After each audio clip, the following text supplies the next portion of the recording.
Magandang araw mga kabarangay. Gusto ko simulan tong video na to with a question.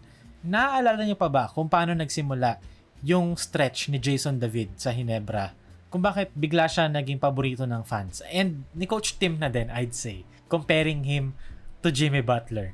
Pa nga, di ba? The answer, kasi merong isang laro sa semifinals matchup ng Hinebra against the mighty San Miguel Beermen na nag-struggle si Stephen Holt.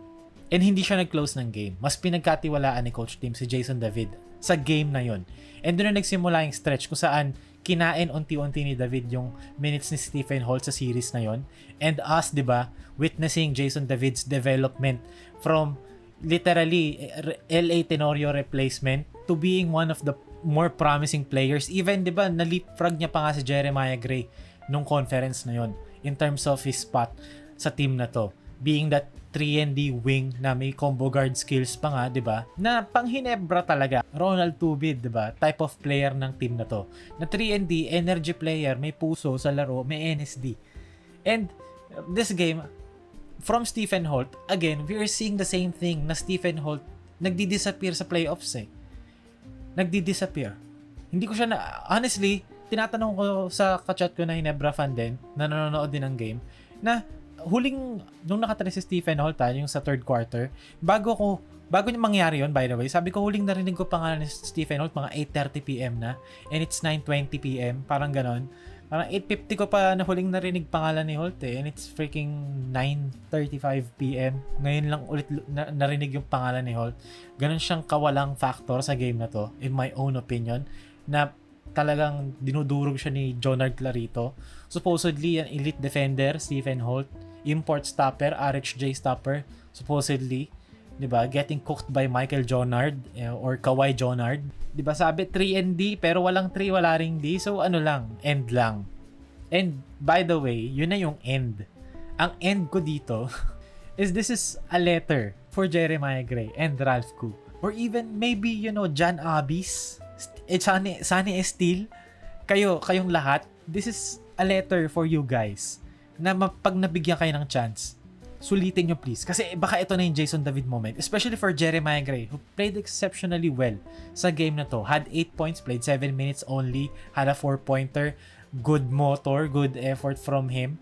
Defensively talagang hirap na talaga siyang sumabay one-on-one laterals. Kasi, you can't expect this guy, diba, to keep up laterally pa these days. Kumbaga, bonus na nakakashoot siya ng 3 points or 4 points and being masipag, showing effort. Kumbaga, yun yung na-appreciate ko kay Gray eh. Sometimes, di ba, he takes a lot of, shots na hindi naman kailangan. Sometimes, he makes a lot of decisions na mapapakamot ka ng ulo. Pero you'd appreciate the effort. Si Jeremiah Gray, he makes a lot of plays na ano ba naman yan, labas nyo na yan, mapapaganong ka eh. Pero you'd appreciate the effort.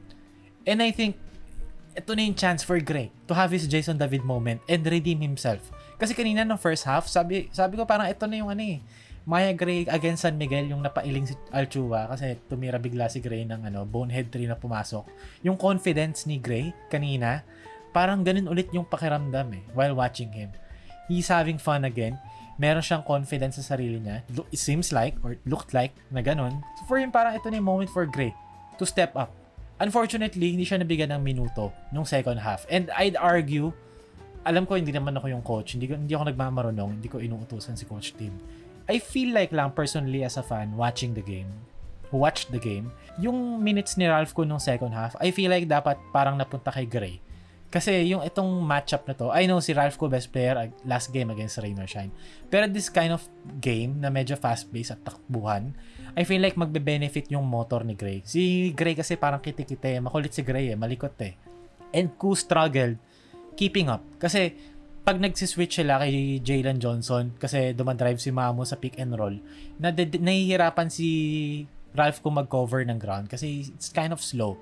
Kumbaga, laterally challenged still ang parehas ni Jeremiah Gray. Pero mas quick, mas nimble kasi si Gray. So maybe this is an adjustment na we could expect. Na baka we see more Gray minutes. Baka maghati sila ni Koo and pakiramdaman ni Coach Tim. Sinong may araw today? Sinong mainit today? Sinong good matchup today? Pero, again, like I've been saying, for Stephen Holt, you have to be better. Hindi pwedeng 5 attempts ka lang. Ano ka, si Tony Snell? 34 minutes, 5 attempts. Kung titignan nga natin dito sa play-by-play, kapag nag-control F ka, di ba, Stephen Holt, lalabas lahat ng, kumbaga, lumabas yung item na yon sa buong webpage. And funny enough, sa fourth quarter tab, pag sinearch mo, Holt, control F, 2 beses lang lalabas yung pangalan ni Stephen Holt. And yung isa pa dun, Stephen Holt subs in for Ralph Koo.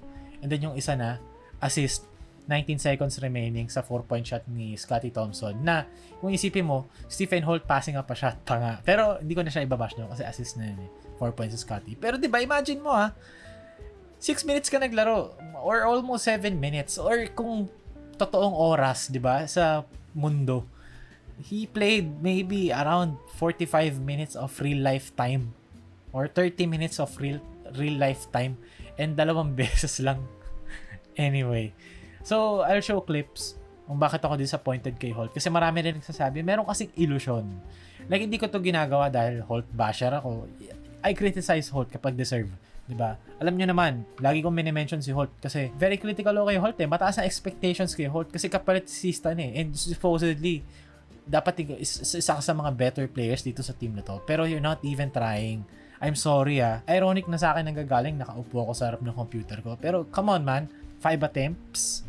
Makikita natin dito. Marami kasi nagsasabi, may illusion sila eh. 20 point per game scorer, si Stephen Holt sa Terra Firma eh. Blah blah blah. Hanapin yung si Stephen Holt sa tanang play. Ginagawang nakatayo lang sa corner. Ginagawang Francis Escandor. Pero kasi, pag nabibigyan naman ng chance si Holt mag-create, ano ginagawa ni Holt? Wala din. Hindi rin naman siya tumitingin sa ring. Dito, empty side ball screen for him. Anong ginawa ni Stephen Holt? Wala.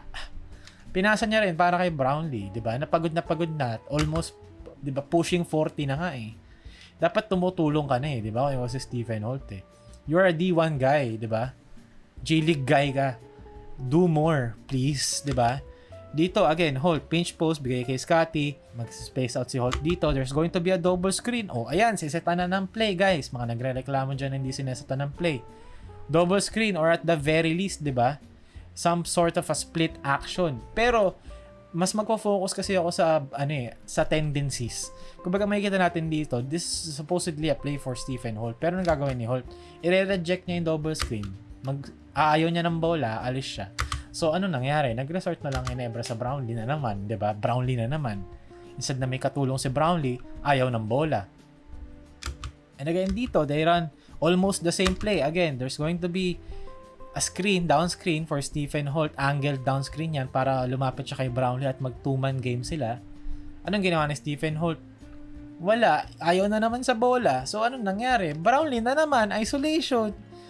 Brownlee na naman at 38 years old, di ba? Brownlee pa din. Di ba? Supposedly, dapat tinutulungan mo na si Brownlee, Stephen Holt eh. And ayoko marinig yung excuse na defense. 25 points si Jonard Clarito, guys.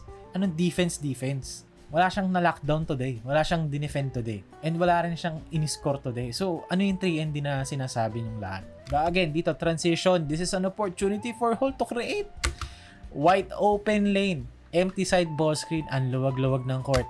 Stephen Holt, this is your chance. Empty side ball screen. Nakadrop si Jalen Johnson. You have a dribble pull-up over here or a pocket pass to Troy Rosario if aggressive ka at lakihin mo si Johnson.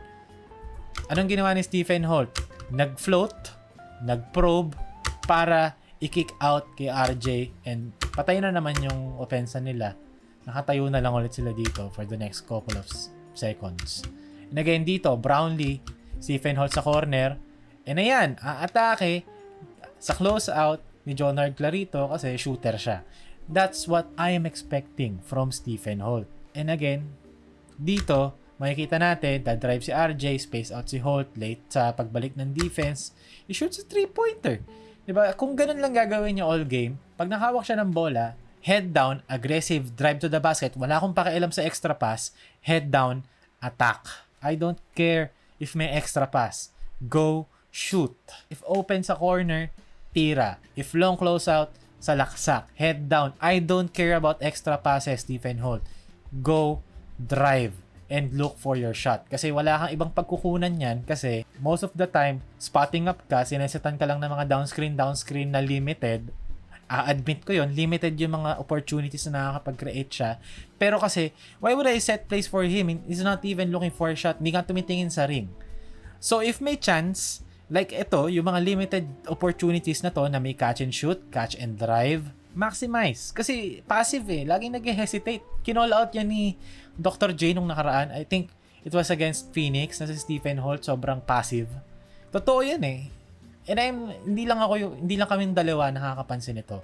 Maraming nakakapansin. Pero lagi kasing shutdown yung argument kasi ang daming mga tao na hindi nga siya pinanood sa Tira Pirma in the first place or in Ginebra right now na sinasabi 20 point per game scorer. You're just looking at his stats.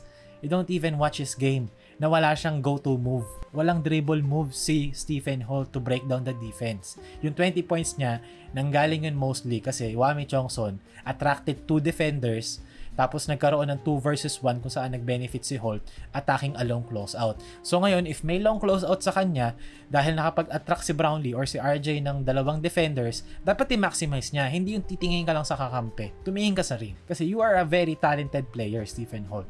Kailangan mo lang maging mas involved and kailangan mo lang mas maging aggressive. Yun lang naman po. Maraming salamat. Thank you po. Bawi tayo next game.